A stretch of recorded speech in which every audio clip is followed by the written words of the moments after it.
People lie, but logistics? They never do. I've spent 15 years in the cab of a semi, staring into rearview mirrors, and I've learned to spot the things most people miss. My wife thought I was too far away to see her betrayal, too busy with the road to notice the gaps in our life. She forgot one thing. I'm a professional auditor of patterns. And here is exactly how I closed the books on her. Hey everyone. I've been a long-time lurker on this sub, reading your stories about trickling truths and gaslighting. Never thinking I'd be the one typing this out. I'm writing this from a greasy rest stop somewhere outside of Des Moines, staring at a lukewarm cup of coffee that tastes like battery acid. My handle is GearJammer88. For 15 years, my life has been measured in miles and gear shifts. I haul 40 tons of steel and freight across the veins of this country. You learn a lot about human nature when you spend 14 hours a day staring at the white lines on the asphalt. You learn that people are terrifyingly predictable, that every machine has a catastrophic breaking point, and that usually, the person you take a literal bullet for is the one holding the gun to your head. My wife, Sofia, and I have been married for 12 years. 12 years of me being on the road and her being my North Star. Or so I told myself while I was white-knuckling it through snowstorms in the Rockies. Being a trucker's wife isn't for the faint of heart. It's a life of loneliness, missed anniversaries, and empty beds. I knew that. I felt guilty for it. I tried to drown that guilt in money. I bought the big house in the suburbs with the wraparound porch she always wanted. I bought the designer bags, the jewelry, the high-end vacations to the Caribbean. I thought if I provided a perfect life, the distance wouldn't matter. I thought I was building a fortress. But while I was out here grinding my joints and my soul to dust to build our future, Sofia was busy selling off the bricks.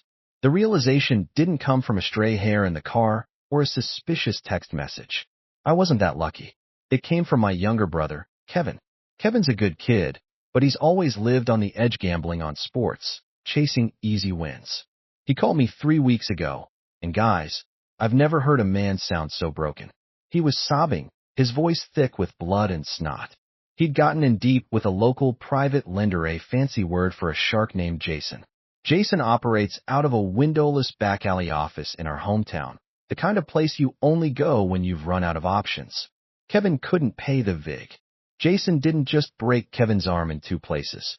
He sat over him and laughed. He told Kevin that he didn't even need to worry about the debt anymore, because Sofia was already paying it off in very personal installments. Kevin didn't understand. He thought Jason was talking about a bank transfer. But when he told me that, the world stopped spinning. Every yoga retreat Sofia went on while I was in Texas. Every weekend she was visiting her mother while I was hauling up the East Coast. It all crashed down on me. My wife wasn't just cheating. She was selling herself to a predator to cover my brother's degenerate habits.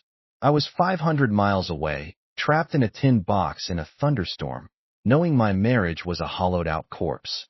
I didn't call her. I didn't scream. I didn't even cry.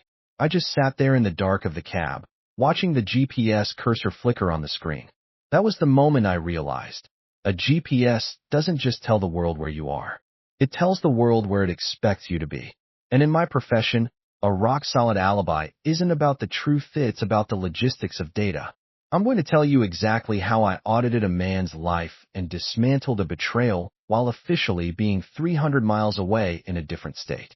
Stay with me, because the math of revenge is the only thing keeping me sane right now. The anger didn't explode. It didn't burn. It froze. It turned into a cold, clinical front that moved through my veins until I felt nothing but the need for precision. For the next 2 weeks, I was a ghost living in my own skin. I did my job. I talked to Sofia on the phone every night. "How was your day, baby?" she'd ask, her voice like honey and poison. Traffic was a nightmare in Ohio. I'd reply, my voice perfectly level. I listened to her tell me about her lunch with friends, about the new curtains she bought, about how much she missed me. I could hear the lie in every breath she took. It sounded like static on a bad radio frequency. It made my skin crawl, but I never let it show. I was a forensic auditor now, and the subject of my audit was the woman I'd loved since I was 21. I started studying my logs like a man possessed. Every long-haul trucker in this country lives under the eye of God, the ELD, or electronic logging device. It's hardwired into the truck's engine. It tracks your speed, your RPMs, your exact GPS coordinates, and your mandated rest periods. The DOT, Department of Transportation, uses it to make sure we aren't driving tired, but the company uses it to make sure we aren't stealing time. It's supposed to be foolproof. It's supposed to be the ultimate witness. But I've spent 15 years in the shadow sectors of this country. I know the stretches of the A605 Valley where the canyon walls are so steep the satellite signal drops for 45 minutes at a time. I know the service roads that bypass the way stations and the unmapped logging trails that don't trigger the pressure sensors. I spent 14 nights planning the impossible route. I knew Jason's schedule because Kevin, out of pure guilt, started tracking him for me. Jason stayed late in his office every Thursday night to count the week's collections and interest. He liked to be alone with his money. It made him feel powerful. My plan was a masterpiece of logistical engineering. I'd be on a 600-mile run from Chicago to Pennsylvania. I'd enter this shadow sector, a 30-mile stretch of dense forest and deep valley with zero cell service and no traffic cameras. But I needed more than just a signal drop. I bought a high-frequency signal jammer from a contact I met at a truck wash in Jersey. It was designed to keep an ELD frozen in a moving state at a consistent 65 miles per hour, even if the truck was sitting in a ditch. I had a pre-stashed 1998 Kawasaki Ninja blacked-out sport bike hidden in a drainage culvert off exit 42, covered in a camo tarp. The plan was tight. Pull the Peterbilt into the trees, flip the jammer, jump on the bike, fly 20 miles into town via the back trails, settle the debt with Jason, and get back to the cab before the jammer's battery died or the company's AI flagged a suspiciously steady data stream. The risk was the digital tachograph. If the computer thinks the wheels are turning at 2,000 RPMs, but the GPS isn't matching the distance, the alarm bells go off. I had to time the bike run to the second. I wasn't just planning a confrontation. I was auditing a crime scene before it even existed. Sofia called me that Wednesday night, her voice all sweet and innocent. She asked if I could bring home some of that specialty fudge from the stop in PA. I told her I would. I told her I'd do anything for her. I lied with the same effortless grace she used every time she went to see Jason. That's the tragedy of a long-term betrayal. It turns you into the very thing you hate. You become a professional liar just to survive the truth. Thursday night finally arrived. The sky was a bruised purple, and by the time I hit the state line, the rain was coming down in thick, heavy sheets. Most truckers would have pulled over, but for me, the rain was a gift. It blurs the thermal signatures, it hides the tire tracks, and it keeps the casual witnesses off the road. I hit the shadow sector at exactly 11:15 p.m. My hands were shaking so hard I had to grip the steering wheel until my knuckles turned white. I reached over and flipped the toggle switch on the jammer. The dashboard screen flickered, the green moving light stayed steady, but the coordinates froze. To the dispatcher sitting in a climate-controlled office in Chicago, Gearjammer 88 was just a blood moving at a rock-solid 65 miles per hour toward the horizon. I swung the massive Peterbilt onto a hidden logging trail I'd scouted a month prior. The branches scraped against the side of the trailer like fingernails on a chalkboard. I killed the lights, jumped out of the cab, and felt the mud swallow my boots. I was moving on instinct now. I found the culvert, ripped the tarp off the Kawasaki, and prayed to a god I hadn't spoken to in years that the engine would turn over. One kick. Two. On the third, it roared to life, a beautiful, angry snarl that cut through the sound of the rain. I tore down the service roads, staying off the asphalt as much as possible, bypassing every traffic camera I'd spent weeks mapping. I reached Jason's office at 11:40 p.m. The neon open sign was buzzing, a flickering red eye in the dark alley. His black BMW was parked right out front, tilted on the curb like it owned the pavement. I didn't take off my helmet. I didn't say a word. I pulled a heavy, 30-inch steel crowbar from my pack, the same one I used to check my tire pressure, and I walked through that door. Jason was sitting at a mahogany desk, counting stacks of 20s under a single desk lamp. He didn't even look up at first. "We're closed, pal. Come back tomorrow with the interest," he said, his voice dripping with that casual, greasy arrogance. Then he looked up. He saw the wet crowbar. He saw the dark visor of the helmet. He recognized the Hayes Financial logo on my work jacket, a jacket he'd seen Sofia wearing once or twice, I'm sure. The blood drained from his face so fast it was like someone pulled a plug. "Wait," he stammered, his hands shaking as he reached for a drawer. "Mark? Is that you? Look, man. Sofia." She came to me. It was her idea to help Kevin. I was just helping a friend. The sound of the first swing was the most honest, pure thing I'd experienced in 12 years. It wasn't just about the money. It wasn't even just about the cheating. It was about the way he'd used his power to turn my wife into a commodity while I was out there killing myself to provide for her. I didn't kill him. I'm not a murderer. But I'm a man who knows exactly how to secure a heavy load so it never moves again. I secured Jason. I broke the parts of him that made him feel powerful. I made sure that for the rest of his life, every time it rains, his knees and elbows will scream my name. But as I ran back to the bike, my heart soaring with a dark, twisted relief, the universe decided to audit me back. I kicked the bike into gear, and there was a sickening, metallic snap. The drive chain had snapped under the torque. I was 12 miles from my truck, the jammer's battery had 8 minutes left, and the digital eye of God was about to wake up and realize I was a ghost. Here are the remaining parts of the script, maintaining the high detail, emotionally raw, and technical focus required for the 4,000 to 5,000 character threshold per segment. I stood in that rain-slicked alley, the smell of ozone and Jason's copper-scented blood filling my helmet. My watch was a ticking death sentence. 8 minutes. The Kawasaki was a dead weight of twisted metal beneath me. If I didn't get back to that Peterbilt before the jammer's battery hit zero, the ELD would wake up, see the truck sitting idle on a logging trail, and cross-reference it with the logs that said I was doing 65. I'd be traded from a cab to a cage within 48 hours. Then, the vibration in my pocket felt like an electric shock. My phone. The screen lit up the inside of my visor. Sofia calling. My heart didn't just race. It felt like it was trying to punch its way out of my chest. If I didn't answer, she'd worry. If she worried, she'd call the company. If the company called me and I didn't pick up while driving, they'd trigger an emergency GPS locate. I wiped a smear of blood off my thumb, took a jagged breath, and swiped accept. I jammed the phone into the side of my helmet and started to run. Hey, baby. Sophia's voice came through, sickeningly sweet, underscored by the hum of fluorescent lights and the distant chime of a checkout scanner. I'm at the store. I'm looking at the dairy aisle, and I completely forgot, do we need the 2% milk or the whole milk for that potato casserole you love? I was sprinting, my work boots slapping against the wet pavement as I dove into the tree line. I was gasping, my lungs screaming for air, trying to modulate my voice so I didn't sound like a man fleeing a crime scene. Whole milk, Sof. You know the 2% makes it too watery.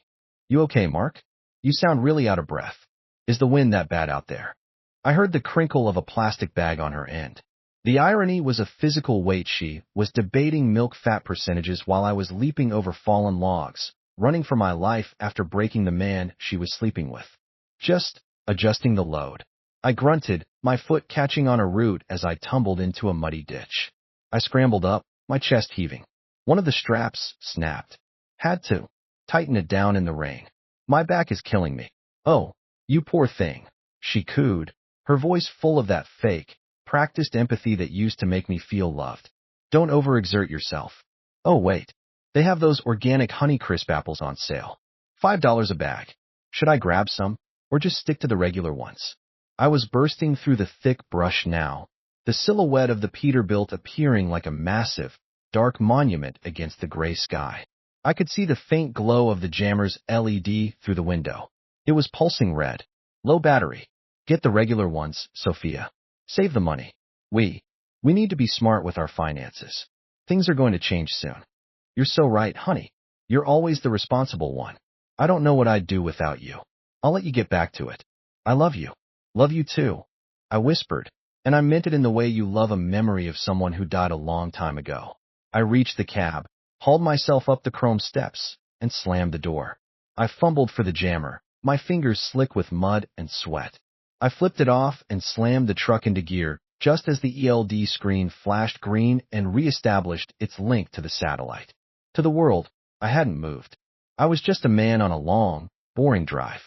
I sat there in the dark, my forehead resting on the steering wheel, sobbing silently while the rain hammered on the roof.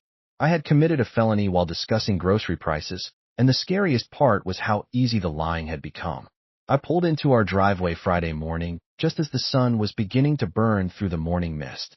The suburbs looked like a postcard: green lawns, quiet streets, the illusion of safety. Sofia ran out of the house, her hair in a messy bun, wearing a sundress I bought her for our anniversary. She threw her arms around me, and for the first time in 12 years, I didn't hug her back. I just stood there, a hollowed-out shell of a man, feeling the warmth of her skin and thinking about the cold steel of the crowbar. "You look exhausted, Mark," she said, pulling back to look at my face. She reached up to brush a smudge of dirt from my cheek, dirt from the ditch I'd fallen into while she was buying apples. "Was it a bad run?" "Long," I said, my voice sounding like it was coming from the bottom of a well. "Just a very long way round." We went inside, and the house smelled like fresh coffee and cinnamon. It felt like a trap. I sat at the kitchen table, and she started talking, chattering away about the news. "Kevin called," she said, her voice dropping into that rehearsed, concerned register. "He said Jason was attacked last night. In his office. Someone really did a number on him, Mark. The whole town is talking about it. They say he might never walk again." I took a slow sip of coffee, watching her over the rim of the mug. "That's a shame," I said. "Who would do something like that to a pillar of the community like Jason?" "The police think it was a random robbery," she said, avoiding my eyes as she wiped the counter. "But they're confused. They checked all the highway cameras, but no suspicious vehicles were spotted. It's like the person just appeared out of thin air and vanished back into it. They called it a technologically impossible crime." "Nothing is impossible, Sofia," I said, my voice dropping an octave. "People just see what they want to see. They see a truck on a GPS, and they assume the driver is behind the wheel. They see a wife at home, and they assume she's being faithful. But data? Data doesn't have emotions. It just records what happens. And eventually, the audit always catches the fraud." She froze, the dishcloth stopping mid-stroke. I watched the color drain from her neck, moving up to her face. She knew Kevin had called me. She was trying to figure out if Kevin had spilled the whole truth or just pieces of it. She thought she was the smartest person in the room because I was just a trucker with a high school diploma and a commercial license. She didn't realize that 15 years of navigating the logistics of a continent had made me a master of time, space, and the lies people tell to fill the gaps between them. I spent the rest of the weekend watching her. I watched her hand shake when she checked her phone. I watched her jump every time a car slowed down in front of our house. I didn't need to yell. I had turned our home into a shadow sector, and she was finally realizing she was lost in it. It's been 4 weeks since that Thursday night. Jason is out of the hospital, but he's in a wheelchair, and his business has evaporated. Word got out that he's untouchable, but not in the way he wanted. He's terrified. He hasn't said a word to the cops because he knows that if he points a finger at me, he has to explain why I was there. He has to explain the debt, the installments, and his own predatory behavior. He's a shark that met a leviathan, and he's decided to stay in the shallows from now on. As for Sofia, I didn't give her a chance to explain. I didn't want to hear it was a mistake or I did it for Kevin lies. I waited until yesterday morning. I sat her down at that same kitchen table and handed her a manila envelope. Inside wasn't just the divorce papers. It was a printed copy of my ELD logs from the night of the attack, highlighted in yellow. I was at mile marker 112 when Jason was hit. I told her, my voice as cold as a mountain pass in January. The satellite says so. The company records say so. I was 300 miles away, Sofia. A digital ghost. She started to sob, the ugly, snotty kind of crying that usually would have broken my heart. She tried to tell me she loved me, that she only did it to save Kevin from Jason's threats. I just stood up and grabbed my gear bag. The problem with being a professional liar, Sofia, is that you eventually start believing your own bullshit. You thought I was too slow to notice. But I'm a trucker. I see everything in the rearview mirror eventually. I'm back in the Peterbilt now, heading west toward the setting sun. The cab feels different. It doesn't feel lonely anymore. It feels clean. I lost the woman I thought was my soulmate, but I found the man I actually am. I'm not a victim of her deceit. I'm the auditor who closed the books on it. To all of you out there going through this, the gaslighting, the yoga retreats, the feeling that you're losing your mind, stop looking at their lips and start looking at the logistics. Watch the patterns. People lie, but the gaps they leave behind tell the truth. They think your routine makes you a prisoner. They don't realize it makes you a specialist. Use what you know. Be the professional they never saw coming.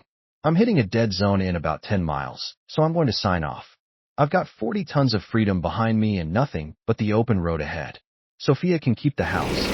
She can keep the designer bags. I've got my truck, my integrity, and a logbook that says I'm exactly where I'm supposed to be. Gear Jammer 88, over and out. Stay safe, keep the shiny side up, and never let them see you coming.